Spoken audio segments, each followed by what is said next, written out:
प्रयागराज की पावन धरा पर आयोजित महाकुंभ पर राष्ट्र में सनातन की अलख जगाने वाले सद्भावना दूत धर्माचार्य स्वामी डॉक्टर रमणीक कृष्ण महाराज ने इस बार कुंभ को अति दिव्य कुंभ बताते हुए कहा कि जब सूर्य चंद्रमा और गुरु बृहस्पति एक ही राशि में आते तो उसे कुंभ कहते हैं। इस बार का वही योग बन रहा है जो योग धन्वंतरी भगवान ने जब ये पवित्र जल प्रयागराज की पुण्य धरा पर प्रथम बार बरसाया था। 144 वर्ष के बाद ऐसा अद्भुत योग बना है। महाकुंभ की व्यवस्थाओं पर चर्चा करते हुए पूज्य महाराज श्री जी ने बताया कि इस बार के कुंभ को देखकर ज्ञात होता है कि अगर विश्व के किसी भी राष्ट्र को इतने बड़े आयोजन की व्यवस्था करनी हो तो भारत से शिक्षा ले सकते हैं। इसमें अभी तक के दोनों प्रमुख स्नानों में लगभग 5 करोड़ भक्तजन स्नान कर चुके हैं कि इतने सारे लोग आज तक कहीं पर भी एक समय एक समागम में एक धार्मिक अनुष्ठान में इकट्ठे नहीं हुए।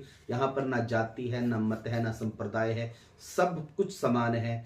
ऐसा दिव्याति दिव्य कुंभ अपने जीवन काल में मेरा तो जीवन काल बहुत छोटा समय अभी तक गुजरा है, परंतु मैं देखता हूँ, मैंने आज तक जहाँ तक सुना है, मैंने ऐसा दिव्याति दिव्य कोई समायोजन नहीं देखा। सरकार के लिए बहुत बहुत बहुत शुभकामनाएं हैं ऐसे आयोजन के लिए। एक यूपी के सांसद हैं चंद्रशेखर, जी। तो उन्होंने एक टिप्पणी जो है हिंदुओं के प्रति गलत टिप्पणी दी है, उसके बारे में आप क्या कहोगे?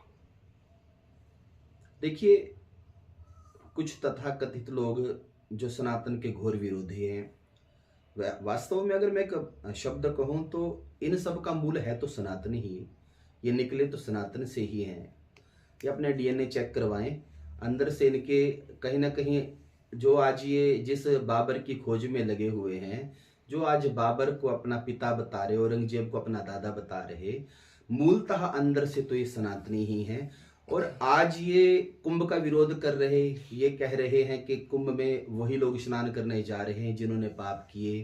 तो मैं इन लोगों के लिए कहना चाहूँगा कि तुम भी एक बार कुंभ में जाकर स्नान कराओ। जीते जी कराओ, अच्छी बात है। अगर जीते जी नहीं करोगे तो मर की हड्डियां तो अस्थियां तो तुम्हारी भी गंगा में ही प्रवाहित होंगी। अच्छा है अपने जीते जी आंखों से कुंभ को देखाओ। ऐसे ऐसे आयोजन हो रहे हैं। शायद तुम्हारी जिंदगी में जितने तुमने आज तक सनातन के विषय में बहुत कुछ कहा बोला, किसी ने सनातन को पाप कहा, किसी ने सनातन को न जाने क्या क्या शब्द कहे, उन सब के लिए, केवल इस व्यक्ति के लिए नहीं, उन सब के लिए मेरा ये संदेश कि एक बार तुम भी जाकर वहां का दर्शन कराओ, स्नान कराओ, शायद तुम्हारी जिंदगी के सारे पाप धुल जाएं। मैं यही कहूंगा। संपूर्ण भारत वर्ष में राष्ट्रवाद एवं अध्यात्मवाद की अलख जगाने वाले सद्भावना दूत धर्माचार्य स्वामी डॉक्टर रमणीक कृष्ण जी महाराज जी आज हम आपके पास में उपस्थित हैं, बैठे हैं।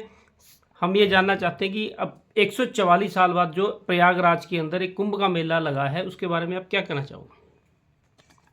देखिए, इस बार का जो ये है महाकुंभ है वो अति विशेष है। लगभग 144 वर्षों के पश्चात ऐसा योग बन रहा है, अत्यधिक दुर्लभ योग बन रहा है। हम सबके जीवन काल का यह, अगर हम कहें तो यह प्रथम और अंतिम ऐसा योग है जिस योग में कहीं ना कहीं कहते हैं कि जब ये प्रयागराज का महाकुंभ, बहुत लोग ऐसा भी पूछते हैं कि कुंभ का प्रारंभ कहाँ से होता है। तो धन्वंतरी भगवान जिस समय समुद्र मंथन हुआ, तब उस समय समुद्र मंथन से अमृत कलश निकला, 4 स्थानों पर यह जल गिरा, इसका अमृत गिरा। वह प्रमुख जो स्थान है वो प्रयागराज है। इसके पश्चात नासिक है, हरिद्वार है, उज्जैन है, परंतु प्रमुख जो स्थान है वो प्रयागराज है। इस बार प्रयागराज का कुंभ आया है और यह अति दुर्लभ योग बना है, इसलिए यह विशेष है। स्वामी जी, एक इस बार में जो मुसलमानों की एंट्री है वहाँ पर बिल्कुल बंद कर दी गई है प्रयागराज कुंभ के अंदर, इसके बारे में आप क्या कहोगे? देखिए, हज यात्रा होती है। हज यात्रा में पूर्णतः जो लोग इस्लाम की विचारधारा के विपरीत हैं, उनकी वहाँ पर पूर्णतः प्रतिबंध है। वहाँ पर उनके ऊपर पूर्णतः वहाँ पर प्रतिबंध लगाया गया है। इसलिए हमारी जो सनातनी परंपरा है, हमारा जो सनातन धर्म है, अब इस देश में बहुत सारी ऐसी घटनाएं हुई पिछले कुछ समय में कि किसी ने सब्जियों के ऊपर थूक दिया, किसी ने फलों के ऊपर थूक दिया, किसी ने हमारे धर्म को भ्रष्ट करने के लिए न जाने क्या क्या षड्यंत्र रचे। हम कुंभ करते हैं पवित्रता के लिए, पुण्य कमाने के लिए। अगर उस पुण्य को कहीं ना कहीं षड्यंत्रकारी हमारे धर्म को भ्रष्ट करने के लिए इस तरह की क्रियाएं कितनी अनुगत अब हुई हैं, तो कुंभ में ऐसी घटना ना घट जाए, इसलिए सरकार का यह कदम, संतों की जो मांग थी, अगर यह इस बार किया गया तो मैं समझता हूँ ये बहुत अच्छा किया गया है। ऐसा होना ही चाहिए। एक संभल के अंदर खुदाई की हुई है सरकार द्वारा, वहाँ पे अभियान चलाया गया है, उसके अंदर से कहीं पुराने अवशेष मिल रहे हैं, जैसे हमारे पुराने मंदिर हैं वो निकल रहे हैं, उसके बारे में आप क्या कहोगे, वो सही है? देखिए, हम तो इस बात को पहले भी कई बार व्यक्त कर चुके हैं कि जितनी खुदाई होगी, जहाँ जहाँ तक खुदाई होगी, उतने अंदर से मंदिर ही निकलेंगे। जितनी मस्जिदें खुदेंगी, जितना वक्फ बोर्ड खुदेगा, उतने अंदर से मंदिर निकलेंगे। अच्छा है, खुदना चाहिए, खुदाई होनी चाहिए। और उनको भी पता चलना चाहिए कि आज तक जो सनातन को दबाने के लिए उन लोगों ने कितने षड्यंत्रकारी ऐसे ऐसे प्रयत्न किए, कब से चले आ रहे हैं। आज हम तो भुगतते भुगतते आज वहाँ से यहाँ तक आ गए हैं। और समझ की बात है कि आज अगर सरकार जागृत हुई है, आज अगर सरकार ने एक कदम उठाया है, तो ये बड़ा सराहनीय कदम है और ऐसा होते रहना चाहिए, क्योंकि जितना खुदेगा उतने अधिक सनातनी परंपराएं प्रबल होंगी, मजबूत होंगी, अंदर से मंदिर निकलेंगे। प्रशंसनीय है, सराहनीय है।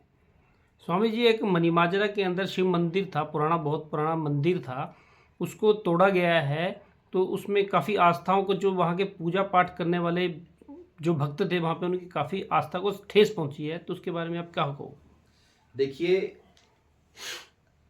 मनीमाजरा में मंदिर तोड़ा गया और ये बहुत दुख का विषय है कि एक समय हुआ करता था, हम सुना करते थे कि यूपी में ये घटना घट गई, वेस्ट बंगाल में घटना घट गई। हम समझते थे हाँ ठीक है, वेस्ट बंगाल में घटना घटी है, यूपी में घटना घटी है, हिंदू सोया ही हुआ था। आज जब अपने ऊपर, अपने घर के ऊपर आंच आई है, तो हिंदुओं को आज ये ज्ञात हुआ कि चंडीगढ़, मनीमाजरा कोई यूपी की घटनाओं से दूर नहीं है, वेस्ट बंगाल की घटनाओं से दूर नहीं है।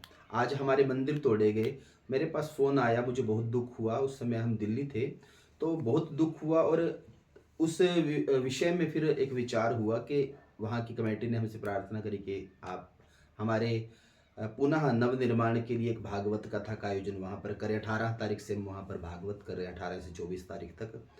तो एक प्रयास है हमारा कि हमारे मंदिर देवस्थान पुनः बने, और ऐसे ऐसे दुष्प्रचार जो हमारे सनातन के बारे में, ऐसे ऐसे लोग जो हमारे धर्म के बारे में न जाने क्या क्या बोल देते हैं, ना जाने क्या क्या षड्यंत्र कर रहे हैं, इनके ऊपर भी प्रतिबंध लगना चाहिए। स्वामी जी, प्रयागराज में जो महाकुंभ 144 साल बाद जो आया है, इस बार सरकार की व्यवस्था बहुत ही बढ़िया तरीके से की है, साफ़ सफाई की हो या लोगों के रहने सहने की हो या किसी और तरह की, इस और प्रकार की भी हो, आने जाने की भीड़ भड़ाका सब कुछ देखते हुए ट्रैफिक मैनेजमेंट, CCTV कैमरे हर जगह लगाए गए हैं। तो इस तरह, किस तरह से आप सरकार का या किसका धन्यवाद करना चाहोगे? देखिए, अगर पूरे विश्व में प्रबंधन की जो कला है, अगर किसी विश्व के देश को सीखनी हो, तो वो इस वर्ष भारतवर्ष में लग रहे कुंभ से सीखनी चाहिए। ऐसा प्रबंधन, ऐसी व्यवस्था कि लगातार अभी तक 2 स्नान हो चुके हैं। पहला स्नान जो है वो लोहड़ी वाले दिन यानी 13 तारीख को हुआ, और दूसरा स्नान जो है, अब की बार एक आपको विशेष बात हम और बता देते हैं। अब की बार जो शब्द हमारे ऊपर इतने समय से थोपा गया, जिस शब्द को लाद कर आज तक हम चल रहे थे, शाही स्नान, इस बार वो शाही स्नान शब्द हटाकर शाही के स्थान पर राजसी स्नान शब्द आया है। और राजसी हमारी सनातन परंपरा का शब्द है। और इस बार जो राजसी स्नान हुए, दोनों राजसी स्नान अभी तक जो हुए, 6 प्रमुख स्नान हैं, जो अगला मौनी अमावस को आएगा, इसके पश्चात बसंत को आएगा, महाशिवरात्रि को आएगा। इस बार की जो व्यवस्था है, आप देखेंगे पहले दिन कुंभ में लगभग